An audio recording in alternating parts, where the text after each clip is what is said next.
So today, lads, we gotta react to a crazy clip from the Gilbert Arenas. Gilbert Arenas just did it again.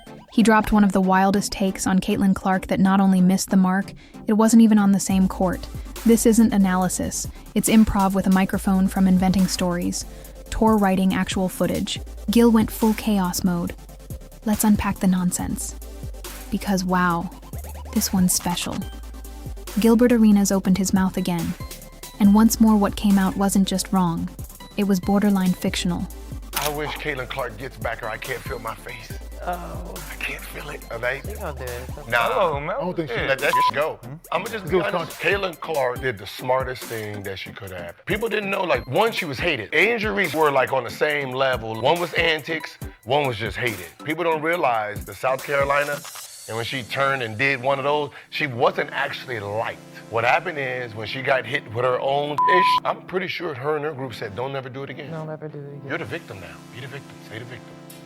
She never did it again. If you've been online recently, you've probably seen that viral clip from the Gil's Arena podcast, aka the most chaotic basketball talk show ever created, where facts are more of a suggestion than a requirement.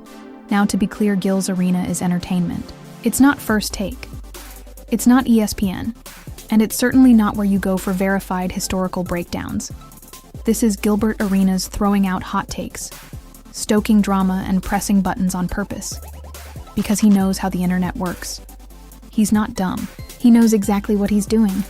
We remember plenty of the things that Gilbert Arenas has said, so out of pocket, wrong information, and it is a show for entertainment. It's why Cheryl Swoops will be a permanent guest on that show, because if nothing else... But that doesn't mean we can't call it what it is. Pure, unfiltered, fact-free chaos. Let's talk about what sparked this latest meltdown. Gilbert decided it was time to analyze Caitlin Clark's once-y court behavior, specifically her now infamous "you can't see me" taunt. You know, Theone, she did toward her own bench, the one the internet saw clipped, fact-checked, and confirmed was not aimed at South Carolina or any opposing player. Yeah, Gil didn't care. He rewrote the whole thing. He said Caitlin Clark did it toward an opponent. He framed it like she started the beef. With Angel Ree, who basically suggested Clark brought the hate on herself by being a trash talker, who got hit with her own move. And if that's not the laziest narrative spinning you've heard this year, don't know what is. Let's pause for a second. Everyone with functioning Wi-Fi knows the real timeline. Clark hits a 40-point triple-double, looks toward her own bench, and does the Cena move to her trainer. The moment goes viral. John Cena himself tweets it. And the world eats it up then.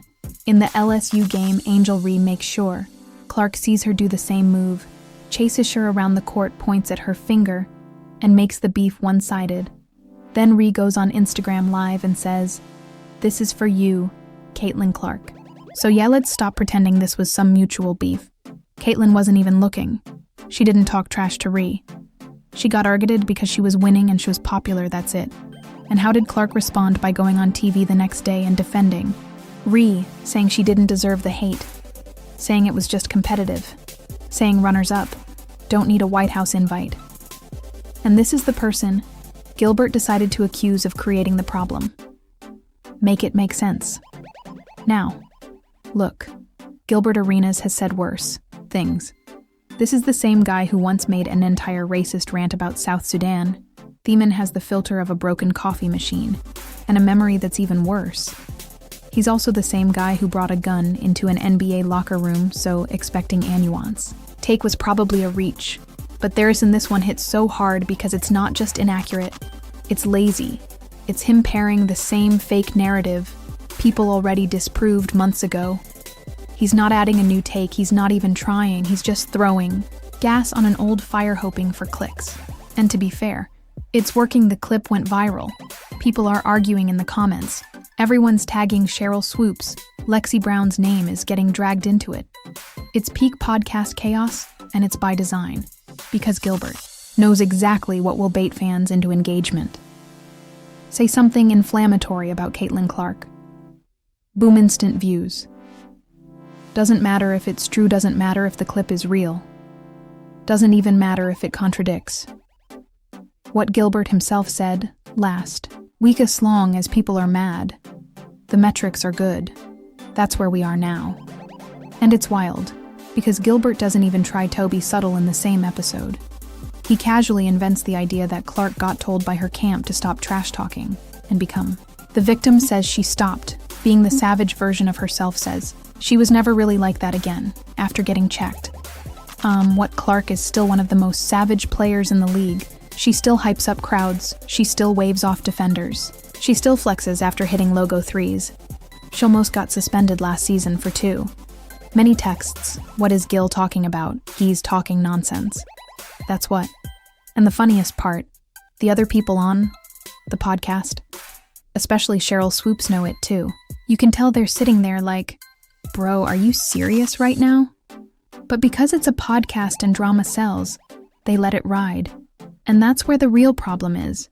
Because when you let people rewrite history for entertainment, it becomes part of the actual narrative.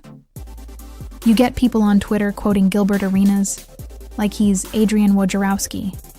You get TikTok spreading misinformation like it's gospel. And you get casual fans thinking Clark somehow deserved to be mocked because that's what they heard, not what actually happened. And sure, you can say, well, it's just a podcast. But that's not how things work anymore. These clips have real impact. They shape perception. They influence how young players view Clark. They affect how the media cover. Sure, they add fuel to a fire that Clark herself didn't even start. And that's the kicker. Caitlin Clark didn't ask for this. She didn't ask for the crown. She didn't ask for the hate. She just showed up. Hooped like a maniac. Broke every record in the book and brought millions of new eyes to women's basketball. The rest, that's everyone else projecting whatever they want onto her, but instead of acknowledging her impact, or at least respecting her game. Gilbert went straight for the lowest hanging fruits. She started it. Come on, man, you're better than that, actually. Maybe not. Because again, this is Gil's arena where saying wild things isn't a bug. It's the whole design. This is a show where one guest said their Venezuelan team could beat NBA players, where facts go to retire, where nuance dies. And that's fine if we'll treat it as what it is. Entertainment, not analysis, not journalism, not serious conversation. It's just Gilbert riffing for, views the real problem. 2. Many people treat it as more than that. They take these clips at face value. They assume Gil knows something. They don't check the footage. They don't read the context. They just hear a former NBA player talk confidently and go, well, must be true. And that's how nonsense spreads. So here we are, another week, another wild Gilbert Arenas take another round of people yelling online about a moment that already had a conclusion months ago. And Caitlin Clark, she's doing what she always does, einering. The noise breaking records and turning training camp into a media event. Meanwhile, Gilbert's somewhere trying to figure out how to say something even crazier next week. So let's be honest about what Gilbert Arenas is really doing here. He's not analyzing Caitlin Clark. He's not even offering a genuine opinion. He's doing the podcast version of a troll comment with a verified badge. Because Gilbert knows his audience, he knows people either love Clark or can't stand her. And both camps will click, comment, and rage share every time her name is mentioned. And in the world of podcasting, that's gold. But here's where it crosses the line, when the trolling turns into full-blown fabrication. Saying Clark changed after the Angel Ree incident and became some protected media darling is a total lie, and worse, it ignores every single moment. She's been the exact same savage on the court. You want receipts? Fine. Remember when she hyped the crowd after torching Minnesota in their own building? Or when she got subbed off on an Barbie night and practically conducted the crowd like a maestro? How about when she waved off defenders mid-play and hit logo threes for fun, or got so many technicals, the league had to whisper chill in her direction? That's not someone who shrank under pressure. That's not someone who folded after the re-drama. That's someone who kept being Caitlin Clark while the internet kept projecting their insecurities onto her. And Gilbert, with all his basketball IQ, decides to pretend. She turned into a shell of herself. That's not just lazy, it's insulting. Because Clark has never once claimed to be the victim.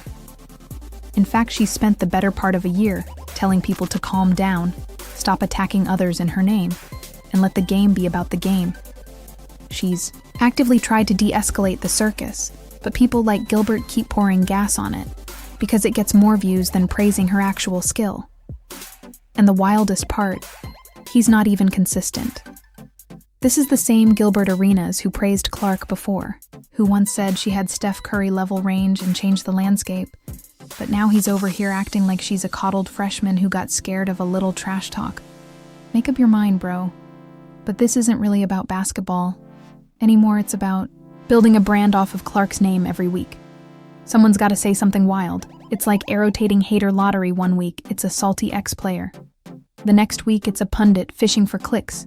And now it's Gilbert spinning fables on his podcast. It's predictable. And it's getting old because Clark keeps showing up. She keeps putting in work. She keeps breaking the internet with actual achievements. Meanwhile, the haters are breaking their backs, trying to rewrite history. Like we weren't all there with 1080p footage, let's not forget. Clark isn't just trending on highlight reels. She's selling out arenas. She's pushing merch numbers higher than the NBA. She's breaking YouTube and Twitter X metrics. Every week, one preseason photo of her laughing with teammates hits 10 million views. That's star power, not protection, if she really was toned down. Like Gilbert claimed, would she still be the most watched player in women's basketball history? Would she still be the one? Every brand wants the one every rookie is compared to the one every coach has to game plan against even before the season starts. The numbers say otherwise. And that's why this narrative is so frustrating. It's not just wrong, it's a calculated distraction. Because Caitlin Clark is succeeding in a way most of these commentators never did. She's transcending the sport. And instead of celebrating that, they're trying to reduce her to a headline. They want her to be controversial. They want her to be problematic. They want her to be anything. But what she is, a generational player who's doing exactly what she promised she would do. Hoop. Meanwhile, Gilbert's sitting on a podcast, cooking up the next tall tale. And here's the irony. He knows. Better this isn't some clueless rookie in media. Gilbert Arenas is a marketing genius. He's built an entire show around, how much crazy can I say before they cancel me? He knows it's not about truth, it's about traction. And in that sense, he's winning, but let's not pretend he's helping the sport. He's not building anything, he's not growing. The game. He's not giving new fans insight. He's just farming outrage and dragging Caitlin Clark through the mud to do it. And if that sounds familiar, it's because it is. It's been happening since Clark popped off in college. People loved her until she got too good.